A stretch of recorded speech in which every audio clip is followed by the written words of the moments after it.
બનાસકાંઠા જિલ્લામાં મધ્ય પૂર્વમાં ચાલી રહેલા ઈરાક અને ઇઝરાયેલ વચ્ચે વધતા તણાવની અસર હવે અહીં સુધી અનુભવી રહી છે। પાલનપુરના આશરે 20 જેટલા યુવકો રોજગાર અર્થે દુબઈમાં રહે છે અને તેઓ હાલ સુરક્ષિત હોવાનું પરિવારજનોને જણાવી રહ્યા છે।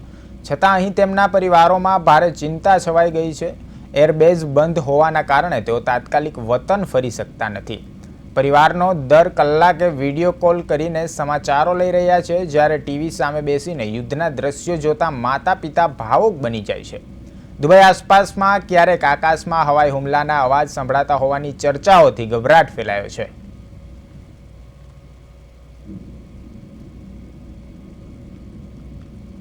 चिंतामां तो घणी थाय छे, पण केवुं छे के दरेक एक कलाके वातचीत थाय छे अने ए लोको सेफ छे। लगभग मारा घरना 15, 20, 22 छोकरा त्यां छे। बधा जोड़े कलाके वात थाय छे अने ए लोको एकदम सेफ छे। एवुं कोई परिस्थिति छे नहीं। खाली फ्लाइटो बंध छे एना कारणे ए लोको आई शकता नथी। बाकी एकदम सेफ अने सेफ कंट्री ज छे। हजू सुधी कोई प्रॉब्लम नहीं। दीकरो छे पण चिंता थाय छे थोड़ी घणी, पण दीकरो ना पाड़े कई चिंता करवानी जरूर छे नहीं। एवी अहींया कई एवुं छे नहीं।